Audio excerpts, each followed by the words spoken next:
Bereavement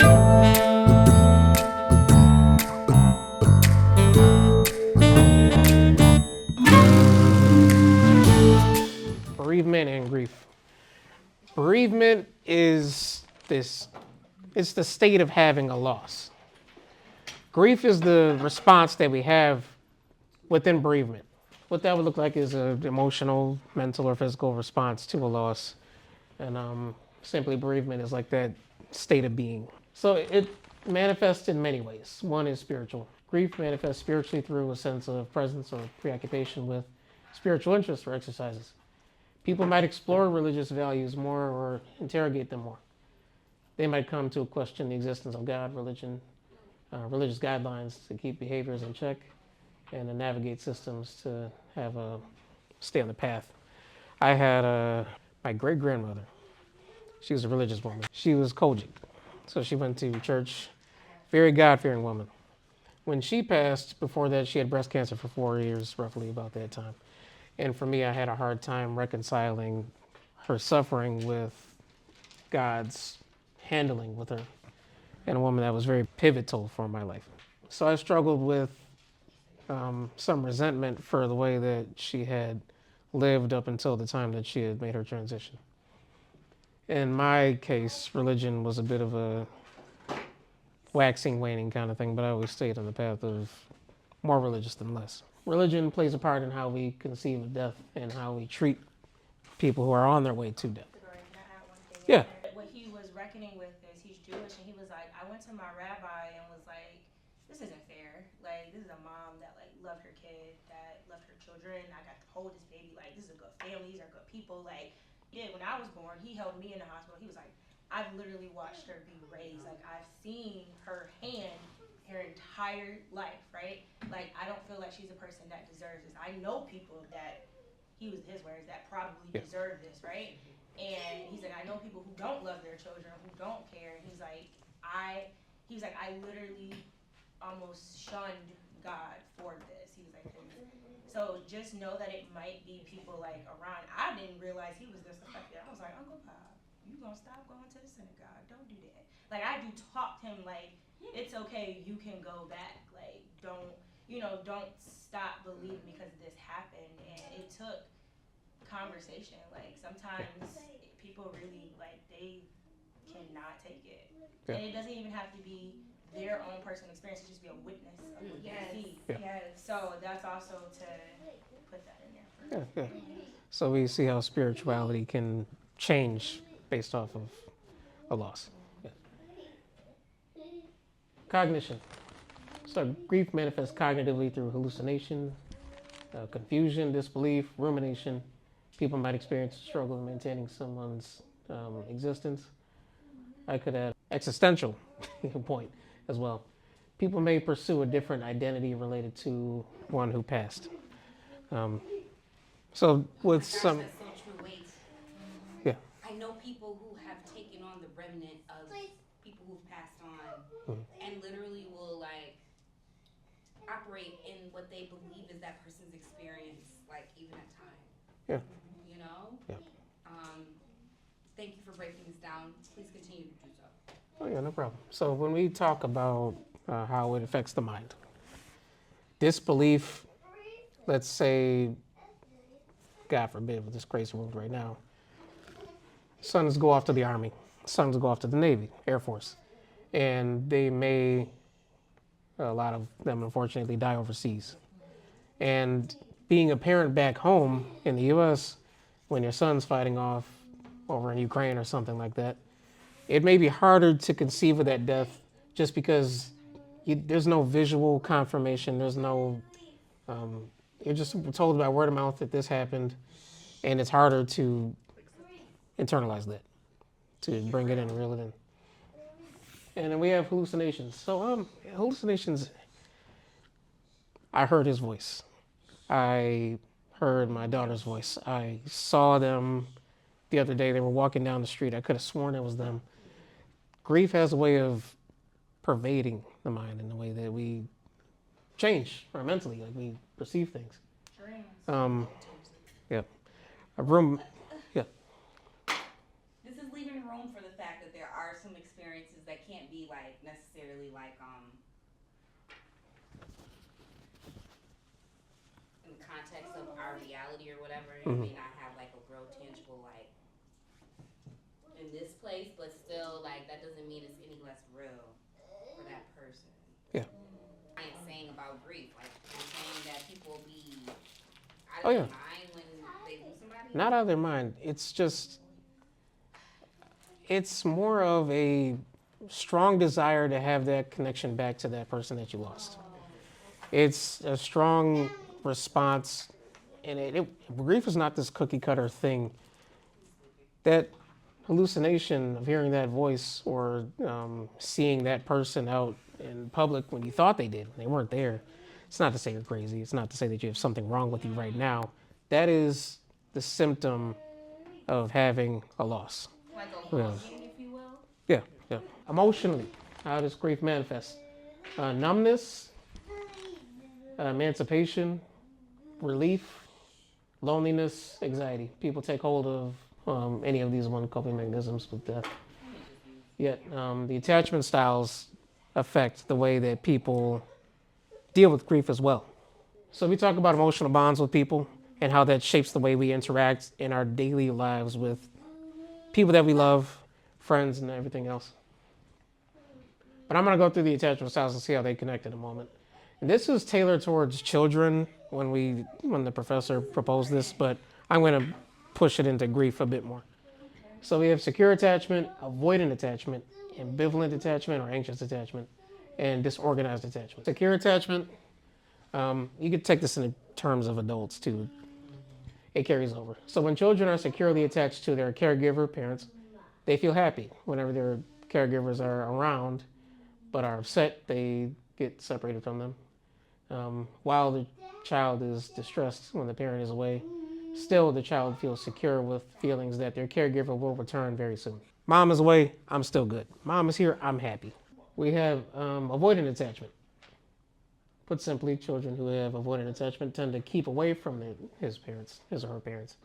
Studies reveal that they may cause parents who are found neglecting or abusive to their children. It's not always the case that children are avoidant to parents because of abuse or neglect. There are assortment or ranges of things like, all the psychological disorders that may lead, Ambivalent or anxious attachment. A child who is ambivalently attached become very upset or sorrowful when a child gets separated from their parent. Now, the child does not feel that they can rely on their caregiver whenever they need something. Disorganized attachment. This is when there is no clear or mixed attachment between the child and his caregiver. When the parent acts as an apprehensive caregiver and a reassuring one at different times, the child may get confused and cause this kind of attachment. I don't know who mom or dad is, kind of thing, How does this connect to grief? Again, we look at anxiousness, for example. If a child is really anxious to a parent, or if we have fully grown folks very anxious to people too, which is okay, but it's something we work through. We can become grief hits a little harder for that person. It's a little stronger. When we have a bit of a secure attachment, or a healthy one, we can grieve in the most appropriate way, if that makes sense, and I'll go on to that later. We can grieve in the best way that isn't too detrimental, in a way that we're so boggled down by this person's loss, nor is it to where it's like, I don't really care and like forget them. Avoidant attachment style coupled with, we look at like numbness or relief. There was a case of a child who had, I think it's a little much, but cover his ears. It was domestic violence, rough childhood, drinking and everything else. The son had shot the father. The police came and this is kind of fast forward. He was like, yeah, you must be relieved, because they knew some of what was happening in the home. What is it to say that the child is relieved that the father is gone? There was so much trouble and trauma and hardship between mom and dad and him that it must be, a bit of a relief for it. So when I bring that up, it's not to say like, oh, this person's gone, unless it's like Hitler or something.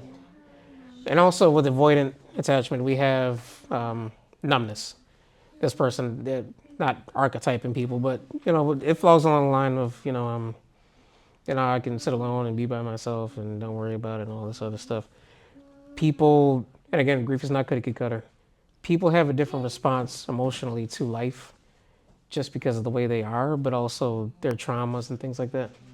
So they might be a little more numb, not because they don't care, but it's just suppressing things is the way they deal with hardship.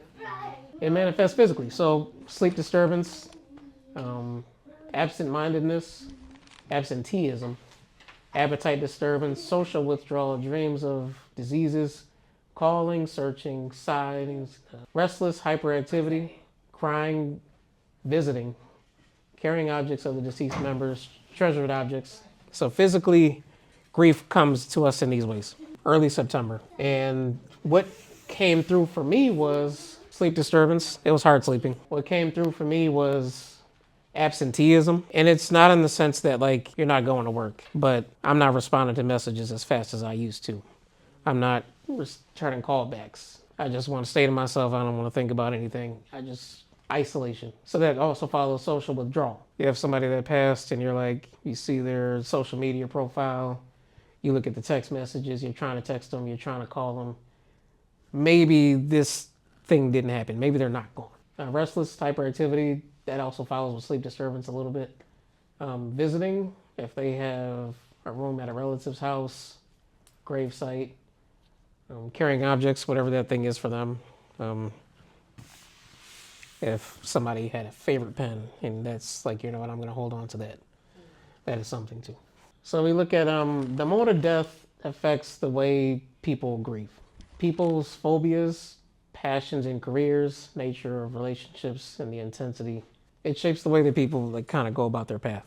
So-and-so dealt with breast cancer. Now I want to be the person in the family to become a doctor so that I can resolve this issue. The nature of the relationship shapes the intensity of the loss and the level of anguish somebody experiences. Someone halfway across the world probably died right now because of a missile that hit their home. I mourn for them, but I don't know them. It is bad, but I don't have a strong feeling for it. On the other hand, my uncle, who I said had passed, that hit a lot harder for me than the children that are getting bombed. Not because so-and-so matters more, but because I've had a lifetime dealing with this person, a strong relationship, a way of, bonding and connecting. That hurts a lot more than strangers or somebody we don't know.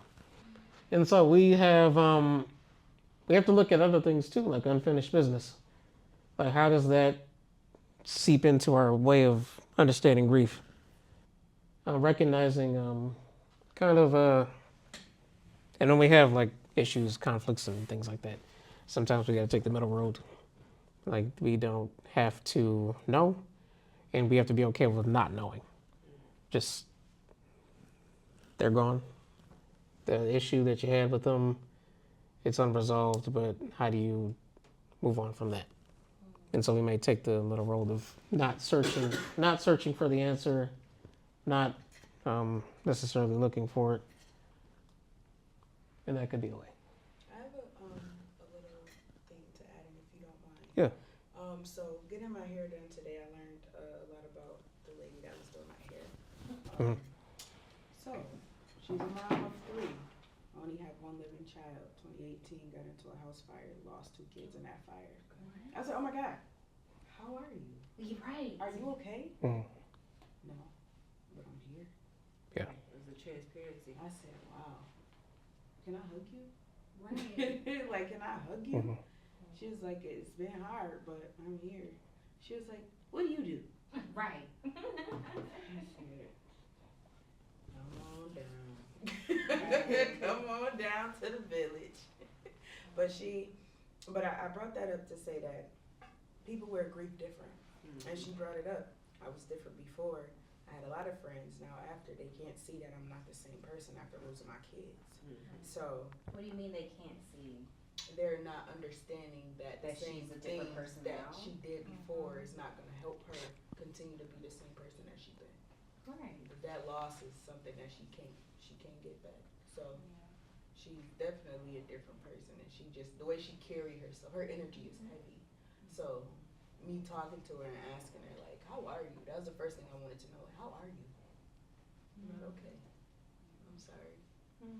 To add on to you, I think I wouldn't dare speak for all bereaved mothers, but at least for me, it often feels like I am too much. Like I find myself apologizing, like I'm sorry if this is too much. Like I didn't even put that on you, right? Because it's uncomfortable for a lot of people to talk about, right? Yeah. And then you do get it's like you can't unknow something, right? Like people who don't know I've lost a kid, sometimes I almost like talking to them better because they treat like a normal person. And the crazy thing is, I knew she had kids. I didn't know she only had one living kid. And I was just like, oh. Well, then you get the, again, so funny how things work. Like today, I was calling about my student loans, and they're like, well, how many kids do you have? And I was like, I mean, how do you want me to count them? And she was like, what you mean? And so I'm telling her, and she's like, I can hear like she's uncomfortable, and I'm like, okay, so just living kids, one, like, and we just move forward. So you often find yourself trying to mitigate other people's feelings as well too, because now you're like, damn, you uncomfortable. We gotta get through the rest of your day. We gotta get through whatever else we got going on, right? And it is very lonely. So I'm glad you put that up there. Yeah, I'm glad we had this. Because everyone doesn't have a space like this, right? To freely talk. Everyone doesn't have. No, we've got this people, space right now, and we do have this space. No, but I'm saying like everyone doesn't have this space. Everyone doesn't have people they can just call and talk to. Like I can put something on my Facebook and people will just be like, I don't know what to say, or people might ramble, or they might just look weird, or they might scroll because they're like, yo, I don't know how to take this, right? And that's why I said what I said. Like it's a community thing, and we don't like talking about death.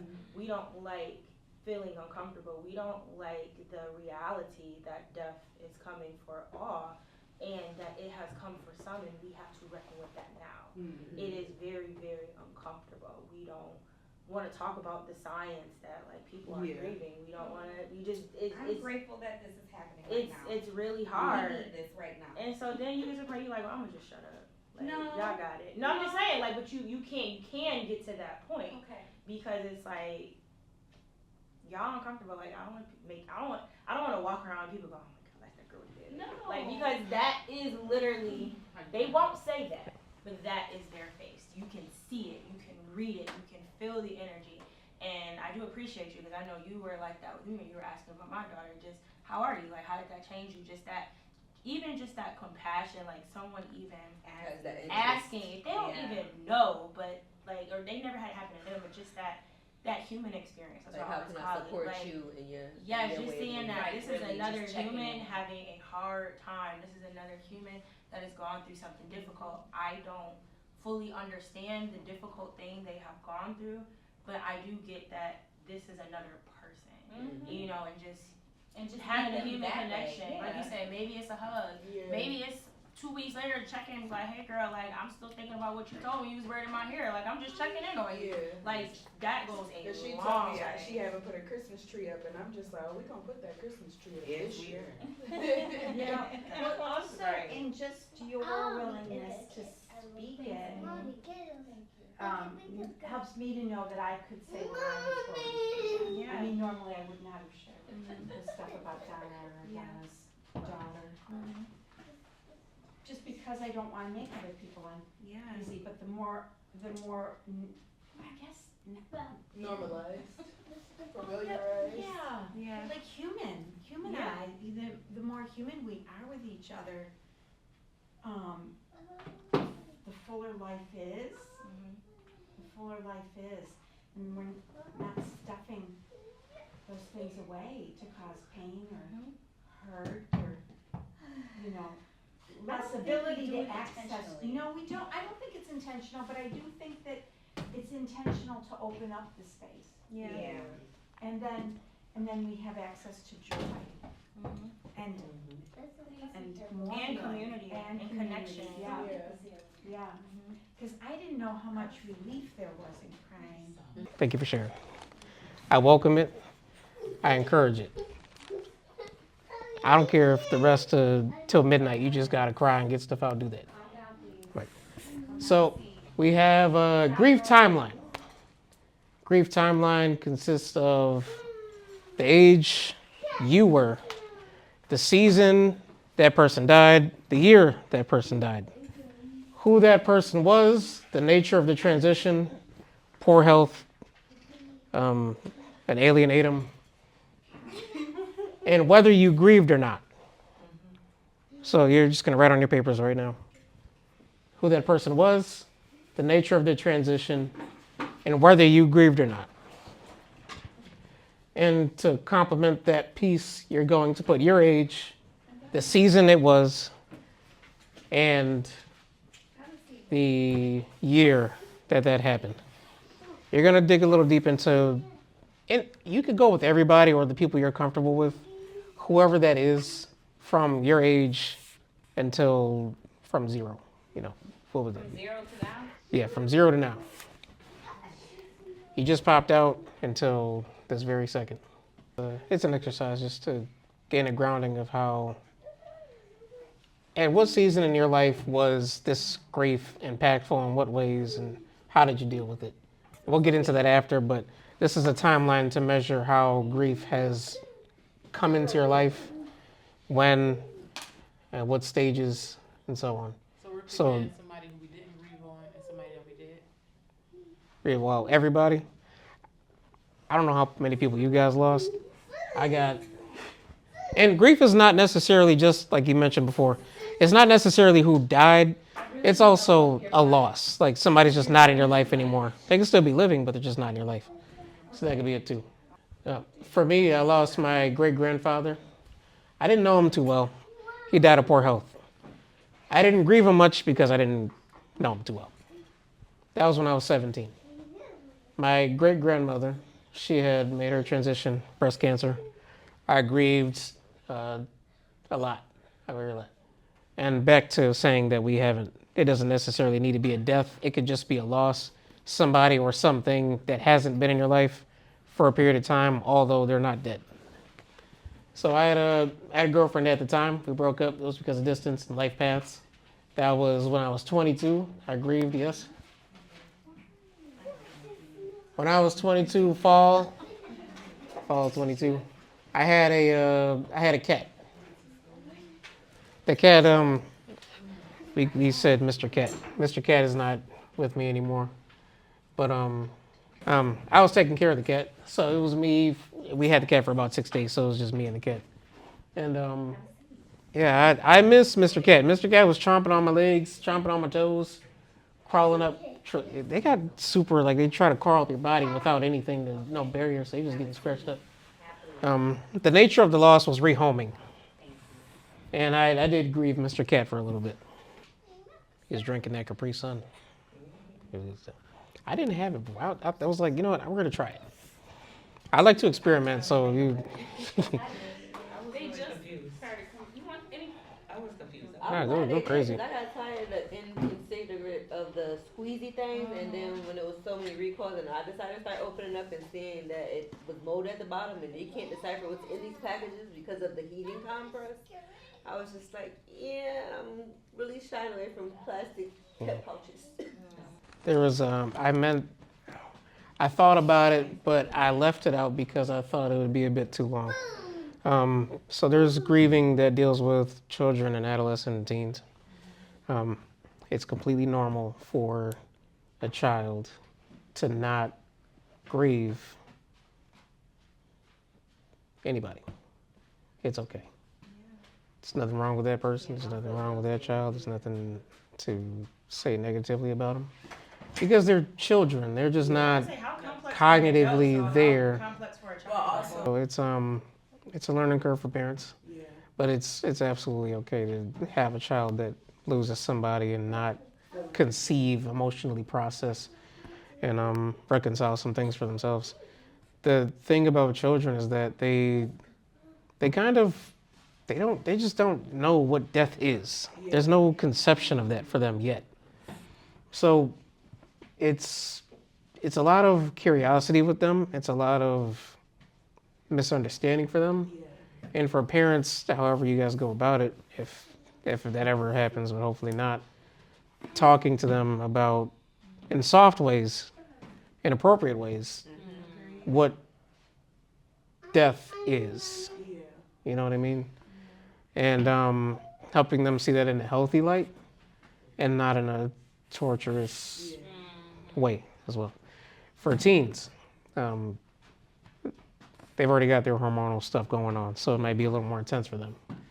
They don't know how to necessarily deal with it.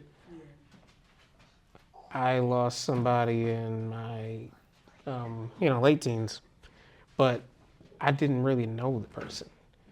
My great grandmother, if she had, if that was like 2015, it would have been a lot different.